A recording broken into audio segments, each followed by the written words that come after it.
Assalamualaikum warahmatullahi wabarakatuh. Bismillah, walhamdulillah, wassalatu wassalamu ala rasulillah Sayyidina Muhammad ibni Abdillah wa ala alihi wa sahbihi wa man walah amma ba'du. Taubat adalah pengakuan seorang hamba atas segala dosanya serta sebuah keinginan untuk meninggalkan dosa tersebut. Yang mana itu termasuk kesempurnaan dalam agama Islam. Sebagian ulama mendefinisikan bahwa taubat adalah kembali kepada Allah Ta'ala, mengamalkan perintahnya, serta menjauhi segala sesuatu yang dapat menjerumuskannya ke dalam dosa secara lahir dan batin.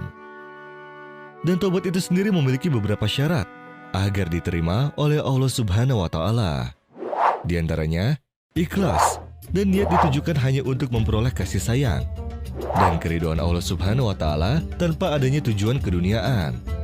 Sebagaimana Allah Subhanahu wa Ta'ala berfirman, kecuali orang-orang yang bertobat dan memperbaiki diri dan berpegang teguh pada agama Allah dan dengan tulus ikhlas menjalankan agama mereka karena Allah, maka mereka itu bersama-sama orang yang beriman dan kelak Allah akan memberikan pahala yang besar kepada orang-orang yang beriman.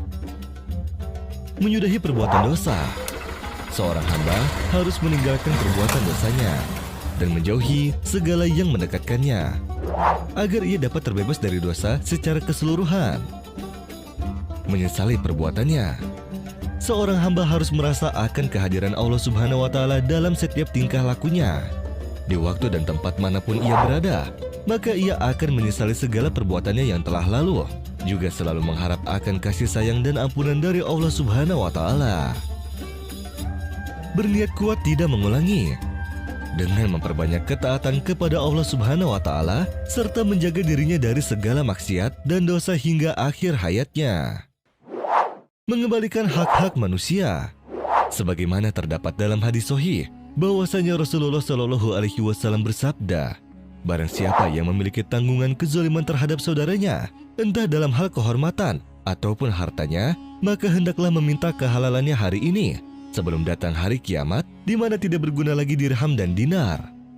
Pada hari kiamat nanti, bila seseorang yang menzalimi belum meminta kehalalan dari saudaranya, maka bila ia memiliki amal kebaikan, sebagian amal kebaikannya itu diambil sekedar kezaliman yang ia lakukan untuk diserahkan kepada orang yang pernah ia zalimi. Bila ia sudah tidak memiliki sisa amal kebaikan, maka dosa yang dimiliki orang yang pernah ia zalimi di dunia akan dilimpahkan kepadanya senilai kezaliman yang pernah ia lakukan. Taubat adalah suatu perbuatan yang sangat penting dalam Islam. Bahkan hukumnya wajib bagi seorang muslim jika ia berbuat maksiat. Dan tidak dibedakan antara dosa kecil ataupun besar, orang jahil ataupun alim, pria atau wanita. Maka barang siapa yang terjerumus dalam suatu dosa, hendaknya ia bergegas untuk bertobat kepada Allah Subhanahu wa Ta'ala. Sedangkan manusia tak pernah luput dari sebuah kesalahan dan dosa, baik disengaja ataupun tidak. Dan karena keutamaan dan kasih sayang Allah Subhanahu wa Ta'ala, Dia membuka lebar pintu taubat kepada hambanya, agar hati dari setiap hambanya bersih dari segala dosa dan maksiat.